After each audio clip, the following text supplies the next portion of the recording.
welcome back to another episode of the Prince Podcast. My name is Freddy Gamez. I am the current host of the Prince Podcast.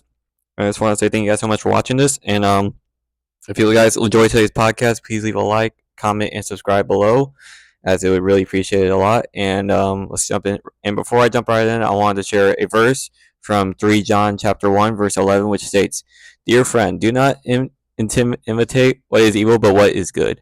Anyone who does what is good is from God. Anyone who does what is evil has not seen God." Basically, what it's saying right there is do not imitate the difference between evil and good. And know that whoever you run into that you know is a good person who does good things, that person is from God. They are going to do good things for you. They're going to support you. They're going to pray for you, and they're going to bless you. And you gotta be wary of those that you surround yourself with, because anybody can do evil things. They can hurt you. They can harm you, and that person has probably not seen God.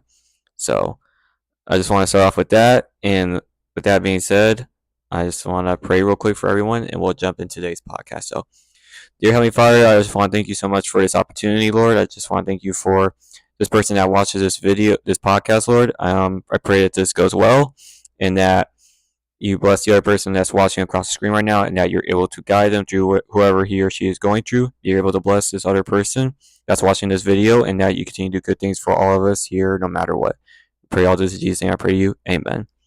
So now with that being said, let's jump into what's happening in DFW right now with the Dallas Mavericks. This team has been on fire, and now they are on the biggest stage that basketball has to offer. The NBA Finals start tomorrow night, June 6th, Boston, Massachusetts. Game 1 of the NBA Finals. The Mavericks are on the road to face the Boston Celtics. This is Game 1 of the NBA Finals. The last time the Mavericks made it here to the NBA Finals, 2011. They won in 6, led by Dirk Nowitzki, and they beat the Big Three, LeBron, D-Wade, Chris Bosh-led Miami Heat. It was an incredible run that they went through in 2011, and this run has kind of been as equal, if not more challenging, than their run in 2011. To get here, the Mavs, they won 50 games in the regular season to claim the 5 seed. They beat the Clippers in 4 games. Then in the conference semis, they took out the number 1 seed, Oklahoma City Thunder, in 6 games to make it to the conference finals, and they beat the Minnesota Timberwolves in 5 games to make it back to the NBA Finals for the 3rd time in franchise history. Luka Doncic has been the superstar player that has been dominating all year, and despite the injuries he is currently facing, he has somehow reached a whole nother level.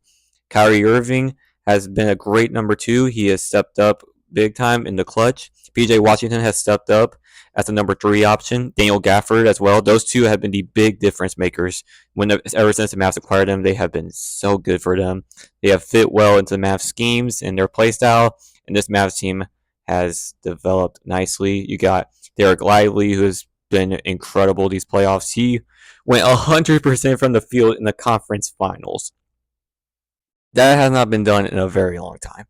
That's how impressive Derek Lively has been as a rookie this year. But this team is going to face their toughest test yet in the 64-win, number 1 seed Boston Celtics. A team led by Jason Tatum and Jaylen Brown. This team has pretty much ran through every single team they faced these playoffs. They beat the Heat in 5.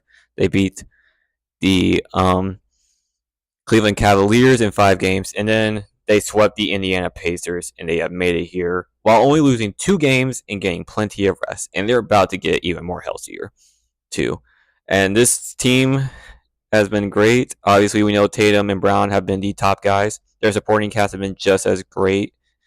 Drew Holiday, in my opinion, one of the best defensive players in the NBA right now, has been fantastic for them. Derek White, a runner-up for 6th Man of the Year, has been fantastic as well for them. Al Horford has been really, really good, stepping up as the starter. Especially now, the Celtics are going to get a big return in the form of Kristaps Porzingis. And this is going to be an interesting series. There's a lot of storylines. Kyrie returning to Boston, Kristaps returning to Dallas. We all know the history that those two players had with their former teams, respectively. Both not really as well as both teams would have hoped for, but yet the stage is set. As for my predictions, I'm from Dallas, Texas, so obviously I'm going to root for my Mavs to win in 6 games, but that's in my heart. My mind is telling me that Boston, their talent, it might overwhelm Dallas's team, and that sucks to say. My heart says Dallas in 6. My mind says Boston in 6. This series could really go 7 games, though.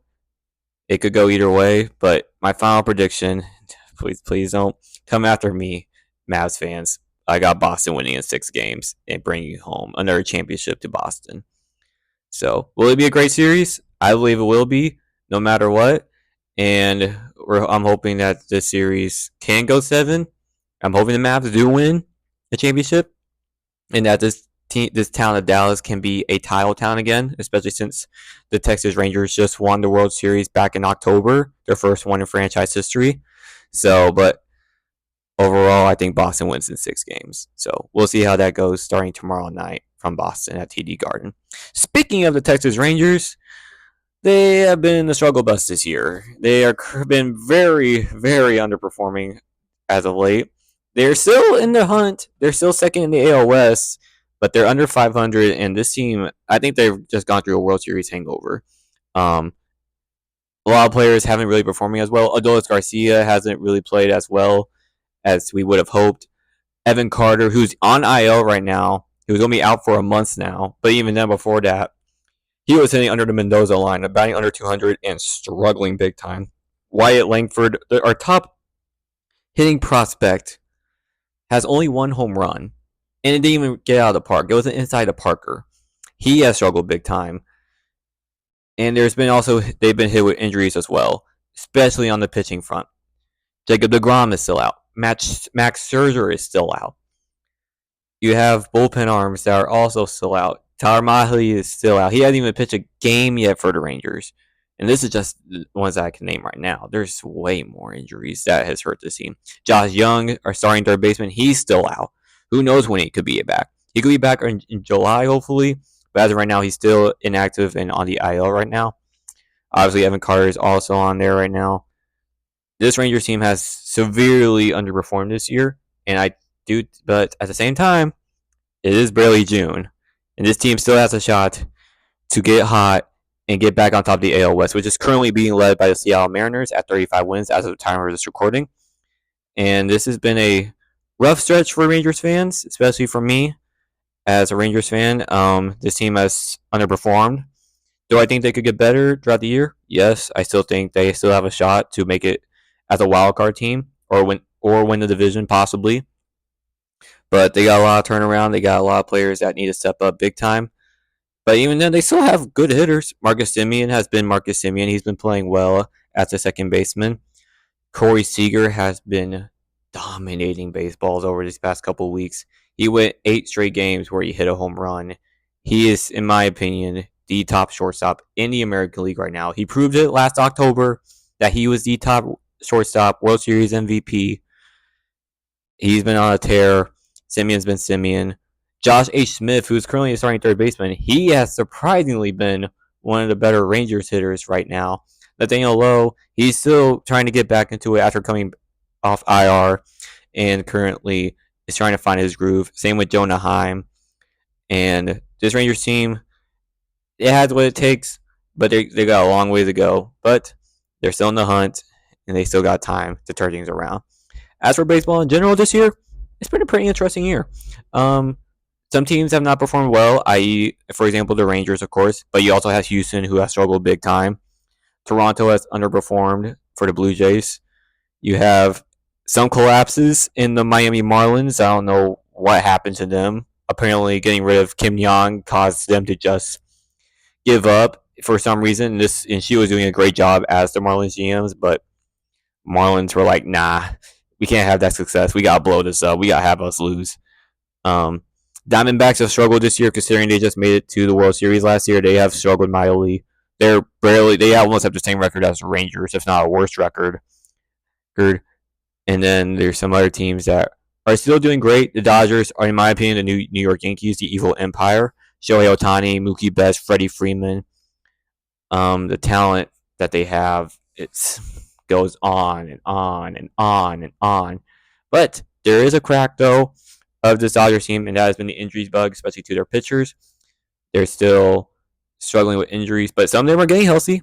They just got Walker Buehler back from IR a couple of weeks ago. They still have Kershaw, who should be back hopefully sometime soon. Glass now has been great for them, but overall, this Dodgers team looks like the team to beat right now in the NL side at least. But the AL side, or same as the also on the NL side, so the Philadelphia Phillies, they are the top team in the NL right now. They have been phenomenal.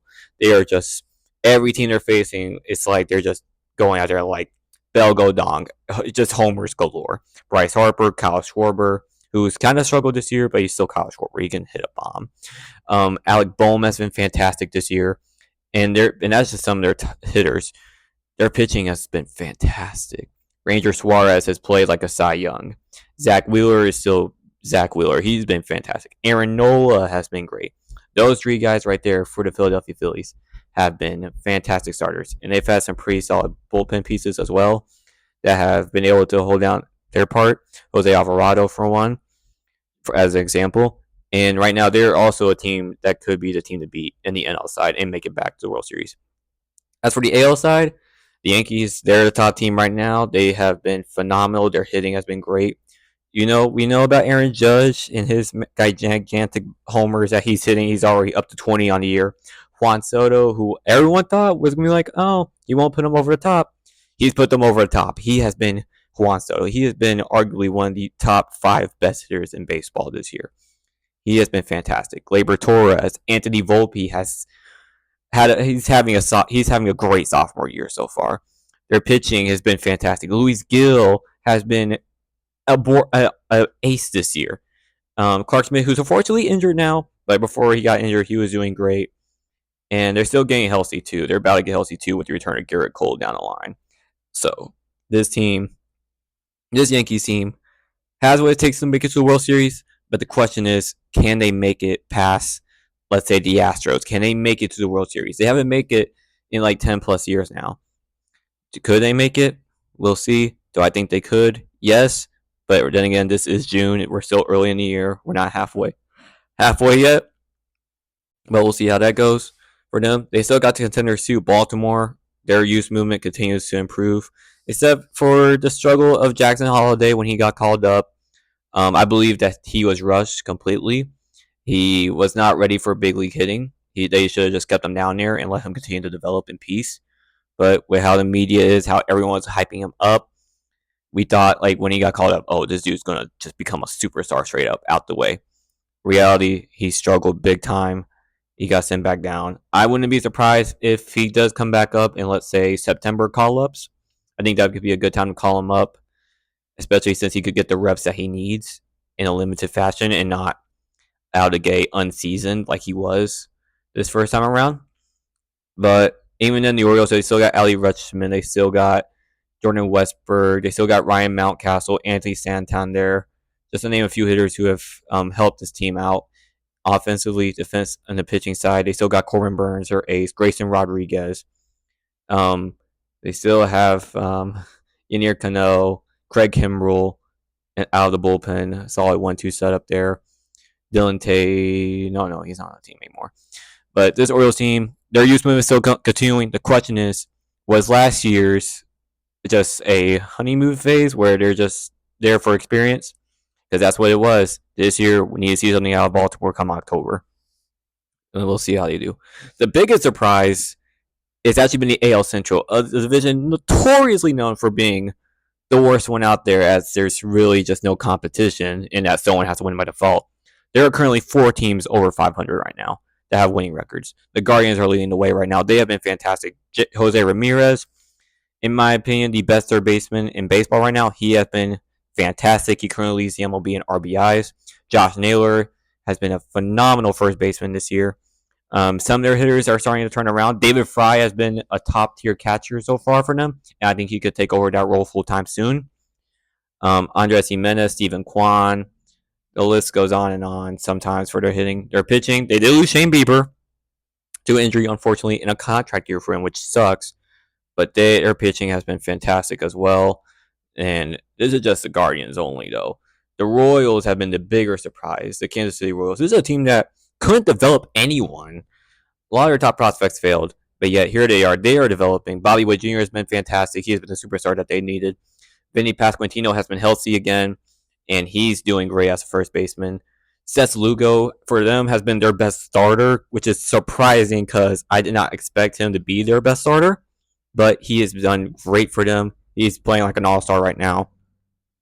Cole Reagans, which Rangers fans, I don't know if you want to hear that or not, but he's currently doing really good at Chapman trade. He did win the World Series, but long term, I think the Royals might have gotten a Jim and Cole Reagans right there. Brady Singler is still there, of course. He's been pretty solid for them. And then Salvador Perez is still kicking as a catcher. He's been their top catcher this year, raking. Surprisingly, at his age, I thought this dude was going to regress. He hasn't. He's been nice, and they're currently the second place in the AL Central.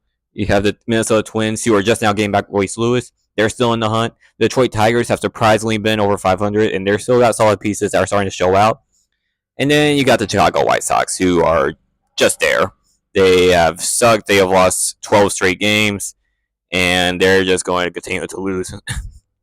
They're just going to continue to lose and lose.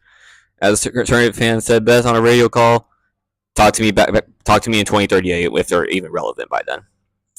But that's just baseball right now. That's what's currently going on in MLB. That's besides the drama that happened with Shohei's interpreter with the betting. What happened with the former Pirates player Bata Marano, who got banned for life for betting on games.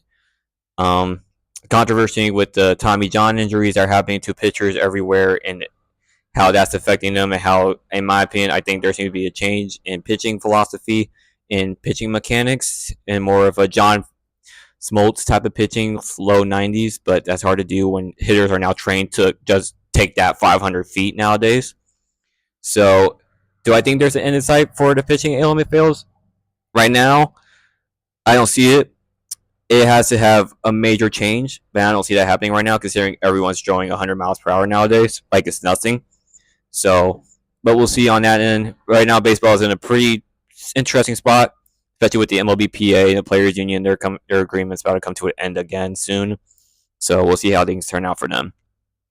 As for other news, UFC just finished up UFC 302 not that long ago. In the main event, it was Dustin Poirier versus Islam Chimaev at lightweight, and Islam beat Poirier by submission in round 5. That was a pretty good fight. Everyone was behind Dustin Poirier. I hoped that he was able to win the big one, the lightweight championship, but Islam, his submission game is just next to none. He is a beast. There's a reason why he's the top at lightweight right now. And as for Poirier, this could have been his last fight. He says that he doesn't know for sure if he's going to come back for another one. And if this was it for him, hats off to an incredible career for Dustin Poirier, ending with 30 wins. And in my opinion, he is a top 10, top 15 greatest lightweight UFC wrestler of all time. So if this was it for him, congrats to him. Congrats on an incredible career, and may God bless him in his future. The middleweights went at it in the co-main, Strickland versus Paola Costa. That one was Strickland in 5 rounds. He dominated from start to finish. Costa couldn't do anything. He was backing up. Strickland was on the attack from start to finish. And I'll be honest, that fight, and even Sean Strickland himself admitted after the fight ended, it was a boring one. In fact, most of his card was kind of boring, as most of them went to decision wins. For Nico Price, he beat Alex Moreno by decision. Randy Brown beat Izzy Dos Santos by decision. And then the only other surprise great finish was Kevin Holland getting the submission victory in round 1, almost breaking the dude's arm out of socket. That was completely terrifying to see, but also impressive how Holland was able to counter from getting knocked down to be able to put him in an armbar just like that. So overall, UFC 302 wasn't the best card. Has some good moments, but could have done better. It could have, but at the end of the day, it happened. UFC is going to keep moving on, and they got to move on anyway, especially what's coming up June 29th, UFC 303, welterweight main event at 170 pounds. the return of the Mac, Conor McGregor, Michael Chandler. This is the biggest fight in the UFC as of this year. This is the money fight. Conor McGregor is the biggest attraction in UFC right now. He hasn't fought in years, and he's finally back. And he's taking on arguably one of the best welterweights right now, best fighters in UFC right now, Michael Chandler. They have been building up to this since last year when they were on the Ultimate Fighter, when they were both captains and coaches of their own respective sides. And so the fact that this fight could possibly finally be happening June 29th, barring anything happening with Conor, the issue I feel like for me is that Conor could pull out last second. And if that happens, that's not a good look for him.